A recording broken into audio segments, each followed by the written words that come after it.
إن شاء الله النهاردة هنتكلم عن 5 مشاكل لو حضرتك بتربي مواشي أو بتربي غنم هيفيدوك ما تقدرش اللي انت لازم تعرفهم ليه؟ عشان خاطر تتجنبهم. طبعا في ناس كتير بتتكلم عن المكاسب وبتتكلم عن الانتاج الحيواني وبتتكلم عن كذا وكذا، بس طبعا حضرتك لازم تعرف المشاكل. ومش معنى مشاكل اللي انا بعقد لك الموضوع او اللي انا بكبر لك الدنيا، لا، دي حاجات بسيطة خالص. ممكن حضرتك طول ما انت حاططها في دماغك وعارفها في دماغك وموجودة في دماغك، انت ممكن كده وانت قاعد بأقل حاجة تتفاداها، بأقل حاجة تتجنبها. كلها حاجات بسيطة. طيب، المشاكل ديت هنتكلم ان شاء الله النهاردة عن 5 مشاكل. طيب، ال5 مشاكل دولت عبارة عن ايه؟ ال5 مشاكل دولت ان شاء الله معانا عبارة عن العلف الغلط، ومعانا الامراض وعدم التحصين، ومعانا الادارة السيئة، ومعانا الشراء الغلط، ومعانا التسويق العشوائي.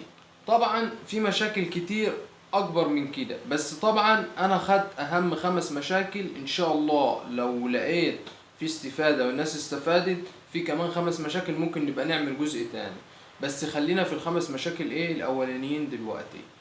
ما تنساش تصلي على حبيبك النبي وتشترك في القناة لو انت اول مرة تشوفنا، وتدعمنا بلايك. ويلا بينا نبدأ ان شاء الله. اول حاجة كده خلينا نتكلم عن العلف. طبعا العلف ده يعتبر اساس كل حاجة، هو اهم كل حاجة. طيب، اهم حاجة ازاي في موضوع التسمين العلف؟ يعني هقول لك العلف ياخد مثلا بنسبة كام في المية. هقول لك العلف مش هياخد بنسبة 80 ولا 70، لا، انا هقول لك العلف هياخد بنسبة 50%. كل حاجة ليها نسبة كده. طيب، انا خدت ال50% دولت بالنسبة عبارة عن ايه؟ لان لسه معايا برضو صحة العجل وحاوية العجل دي تاخد اكتر من 50%، فاحنا هندي العلف 50%. طيب، العلف طبعا لازم يكون بخامات كويسة. خامات كويسة زي ما انا ممكن احط ذرة، ممكن احط ردة، ممكن احط كذا.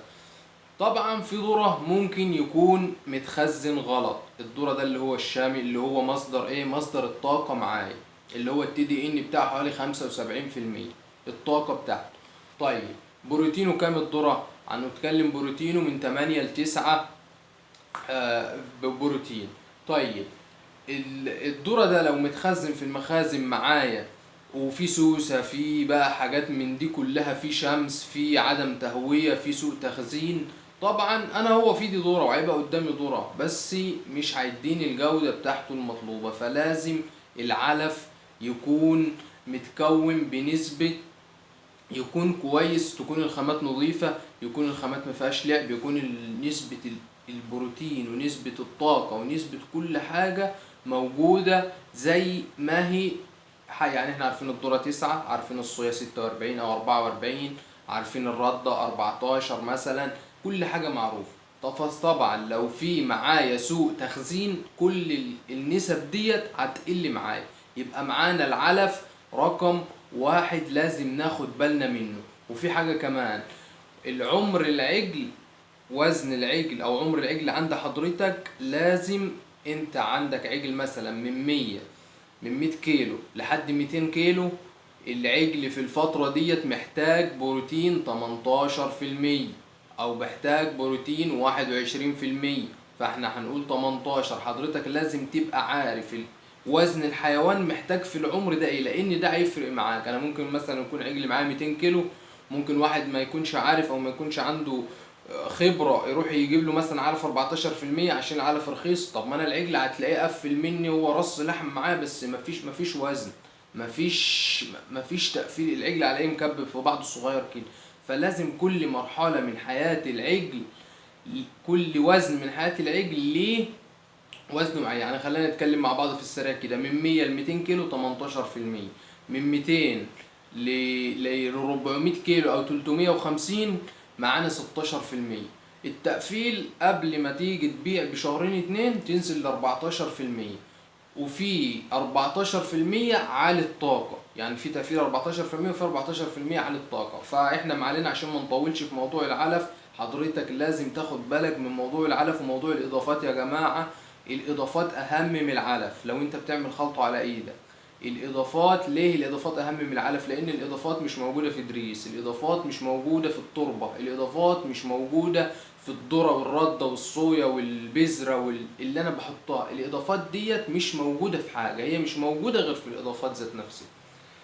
فدي نقطه لازم تاخد بالك منها، دي نقطه رقم واحد. طيب معانا نقطة رقم اتنين برضو اللي احنا لازم ناخد بالنا منها، الأمراض وعدم التحصين يا جماعة. طبعا كلنا سمعنا اللي في عترة جديدة طلعت من الحمى الكلاعية، وطبعا احنا عندنا الحمى الكلاعية، وعندنا مثلا الطفيلات الخارجية والداخلية، وعندنا مثلا الجلد العقدي. ديت تعتبر أكتر الأمراض اللي منتشرة في العجول عندنا هنا أو في البقر عندنا هنا.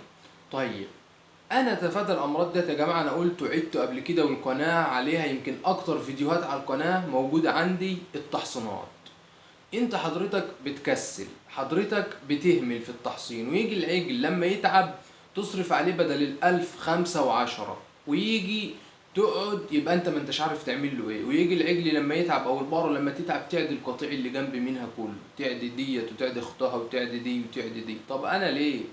انا لو حسبت التحصينات من الاول، انت الحمى الكلاعيه السنتي سواء العترة الجديدة هتجيبه ب15 جنيه اللي هو سات واحد، العترة اللي هي الحمى الكلاعية القديمة هتجيبه ب31 جنيه أو 30 جنيه. كلها حاجات من الوحدة البطارية اللي عندك، كلها حاجات تعتبر ببلاش. والعجل بياخد ايه؟ بياخد سنتي و2 سنتي. يعني يوم ما يحصن بقرة ب50 60 جنيه دي فلوس، انت حضرتك شايفها فلوس عشان خاطر تكسل، عشان خاطر تعمل. فالتحصين واللي انت الوقاية خير من العلاج، ديت كلمة لازم تحطها في دماغك. انا في مزرعتي وفي مكاني والله الدكتور ما دخل عندي بقاله اكتر من سنة كده ما دخل مكاني. ليه؟ مش عشان انا فهلاوي ولا عشان انا كذا ولا كذا، لا، بس انا دايما بدور على الوقايه، ما بدورش. بدور المرض هيخش لي منين، اشوف المرض ايه اللي هيجيبه وابعده عنه. الامان الحيوي بتاع المزرعه يا جماعه من افضل، دي اهم حاجه.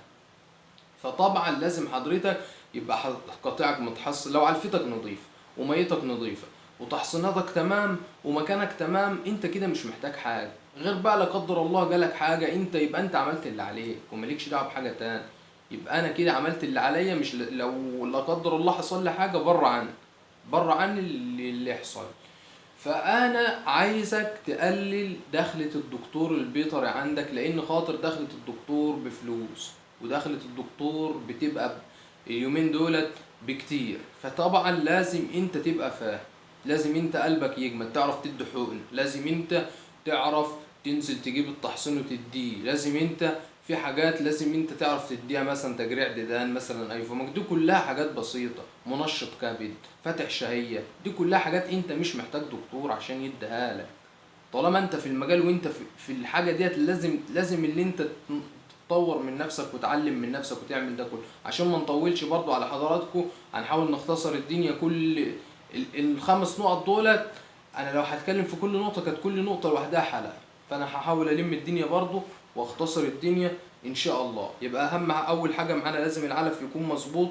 تاني حاجة معانا لازم الامراض اللي تاخد بالك من التحصينات والحاجات دي كلها. طبعا معانا تالت حاجة المكان يا جماعة. المكان ده اللي هو انا ما ينفعش اجيب شوية عجول واحطهم كده واقول خلاص انا هوكلهم واشربهم. كل حاجة بتكمل حاجة. انا لو مكاني مش مظبوط وعلفتي مظبوطة العجل مش هيحول. انا لو مكاني مش مظبوط وعلفتي وميتي وكل حاجة وتحصيناتي مظبوطة العجل مش هيحول معايا. فهي خطوات بتسلم بعضها وبتكمل بعضها، 1 2 3 4 5 يديني في الاخر معدل تحويلي اللي انا عايزه. دي كل القصة. طيب المكان طبعا ما ينفعش اجيب مثلا 5 عجول احطهم في اوضه 4 في 4 او احطهم في مكان ضيق احبسهم في بعض. ما ينفعش المكان يكون مكتوم ما بيخشوش شمس، المكان يكون فيه ظل.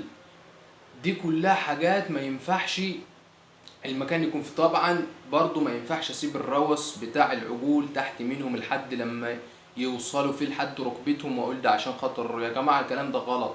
انت كده بتزود عندك الامراض، بتزود عندك البهيم ما بيعرفش يتحرك في المكان. لازم المكان يكون مظبوط ويكون واسع، لان ايه الحيوان يعرف يروح يشرب، الحيوان يعرف يروح يجي. طب ده بالنسبه للسايب. لو بالنسبه للمربوط برضه لازم برضه المكان العجل يبقى واقف مستريح، الطواله كويسه قدام منه، يشرب بميعاد. طبعا المكان لو اتكلمنا فيه مش هنخلص، بس اهم حاجه في المكان التهويه. شوف انت مكانك ايه، اهم حاجه التهويه طبعا لازم تكون موجوده في المكان. طبعا معانا الشراء، النقطة رقم 4 الشراء الغلط. الشراء الغلط اللي هو ازاي؟ اللي هو انا انزل اجيب، ممكن انزل اجيب عجل من السوق، انبهر بشكله وافرح بشكله، او انبهر بسعره اللي سعره حنين، واجي العجل يكون في حاجة غلط. يكون في حاجة غلط ازاي؟ العجل ليه مواصفات، فاحنا هنقوله مع السريع. مثلا مواصفات: لازم تجيب عجل بظهر عريض، لازم تجيب عجل عينه ما تكونش مدمعه، لازم تجيب عجل مناخيره ما تكونش مسيله، لازم تجيب عجل يكون صدره من قدام عريض، تكون فتحته من ورا عريضه. الحاله العامه بتاعت العجل قدام منك لازم تكون العجل بحيويه ونشاط. ما تفرحش بالعجل الرخيص. انا ادفع في العجل النضيف 2000 جنيه زياده، 2000 جنيه زياده عن ثمنه وما يكدنيش. انا ممكن اجيب عجل يكدني، يعني ممكن اجيبه رخيص 3 4000 5000 جنيه يكدني بيهم ادويه، يكدني بيهم ما يرضاش ياكل، ما يرضاش يشرب، يبقى وقفته يقفلني اصلا من الموضوع كله. فحضرتك لازم تجيب عجل بمواصفات يكون عجل كويس. نهايه الموضوع انت ما بتعرفش تجيبه، خد حد معاك بيفهم. عشان ايه؟ عشان ما نطولش على بعض الموضوع ونطول على بعض الكلام. طيب معانا اخر حاجه بقى اللي هو التسويق. التسويق ده طبعا دي نقطة بتقابلني وبتقابلك وبتقابل، يعني يعتبر معظم اللي بيربوا موضوع التسويق ده. طيب انا هعمل ايه في التسويق؟ او انا هبيع امتى؟ انا ممكن مثلا اكون جايب الدورة دي ظابطها على 6 شهور. انا حاططها في دماغي اللي انا جايب الدورة انا هقعدها 6 شهور عندي، هتطلع مثلا 400 450 كيلو. طب انا مثلا جيت الدورة قعدت عندي مثلا 5 شهور ولقيت السوق سعره كويس، لقيت مثلا السوق سعره، هل انا لازم اقعد الدورة 6 شهور؟ ما تقعدش. انت دي بقى هنا دي نقطة الذكاء، وهنا النقطة اللي حضرتك لازم تاخد بالك منها. انت ما بتبيعش على اساس الدورة، انت بتبيع على اساس السوق. انا جبت الحاجة انا هدربها في دماغي، طب السوق مثلا ماشي النهاردة كذا، وانا عندي كام عجل في كام كيلو كذا، وانا مصاريفي كذا، يبقى انا كسبان في العجل كذا. يبقى انا بقى ما اعتمدش على مدة، انا اعتمد على السوق. السوق ايه يعني؟ لازم حضرتك تشتري في الوقت اللي السوق فيه مريح، وتبيع في الوقت اللي السوق فيه غالي. ديت انت هتفهمها ازاي وهتعرفها ازاي؟ دي هتعرفها بالخبرة، هتعرفها بالتكرار، هتعرفها بنزولك السوق، هتعرفها بده كله. لازم طبعا موضوع التسويق ده يا جماعة هو اللي بحدد لك مكسبك وهو اللي بحدد لك مخسرك. يبقى احنا معانا كده 5 حاجات هجملهم في الاخر كده على السريع. معانا العلف، معانا التحصين، معانا المكان، معانا العجل، معانا التسويق. طيب دي كلها كانت 5 غلطات انا قلتها لحضراتكم.